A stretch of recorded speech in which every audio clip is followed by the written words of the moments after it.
ภาพบรรยากาศยามแหลงพายเหอเลาะเบิ่งเข้าหน้าเสียงพี่น้องอยู่กลางหนองลาดเขตบ้านตะแล้วเมืองจำพรแขวงสวรรณเขตเนาะบรรยากาศยามแหลงงามแห่งพี่น้องเขาตะเวนใกล้ชิดตกดินเห็ดนาแกมน้องแกแบบนี้แหละพี่น้องเขามันเยอะเห็ดยาวหน่อยหนึ่งเพราะว่าต้องได้ป้านซะก่อนจึงดำดูดน้ำดำได้เนาะเขาก็ดำเสื้อกระติดโลดพี่น้องเขาโหปลากระร่องพายเรือพร้อมปลาร่องพร้อมขักแห่งบรรยากาศตอนแรงเนาะ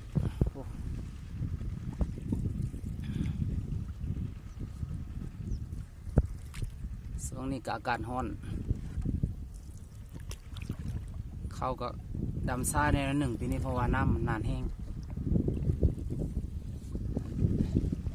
อากาศดำหนาฮักแล้วหวานนี่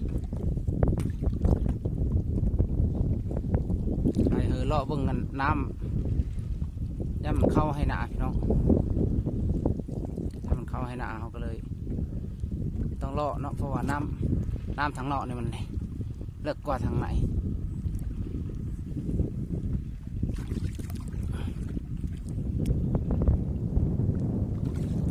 นี่ก็คือน้องเบาไทยเนาะ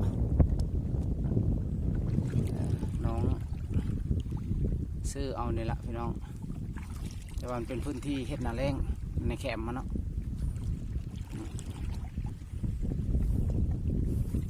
ทางบอนขาวๆเบิ้งถึงคุณก็คือให้หนาเขาเพราะว่าน้ำมันนานแห้งเขาก็เลยปะเนาะอันนั้นมันเป็นเขตบ้านหนากระทางเนาะเขาปะทางถึงของนาเขาแต่ทางสุเหร่าเราไม่ยอมป้านแล้วก็ดูดดำนี่จ้างข้าวป้านกับพอแห้งบดล้านพี่น้องคือว่าใส่ถือลายแต่ว่ายอมหาว่าเข้างามถ้าเบิ่งแบบประมาณดำแล้วอีก2 ทิศมาเบิ่งนี่นั่นดำเสื้อมือแรกเลยนี่น่าก็ได้มือเดียวมือนี้วันที่23 เดือน 2 2026วันนี้เมื่อวานดำ22เนาะยังเคี้ยวเซยบ่ประมาณ2 ทิศที่มาถ่ายให้พี่น้องเบิ่งอีกกบปอนี่จุกันเลยอันนี้ก็คือแมนอีเนาะทางนั้นดำก้อนทิศ 1แล้วเขียวกุ้มเลยซ้ำไส้พุ้ยเลยนะพี่น้องนาตีนน้อง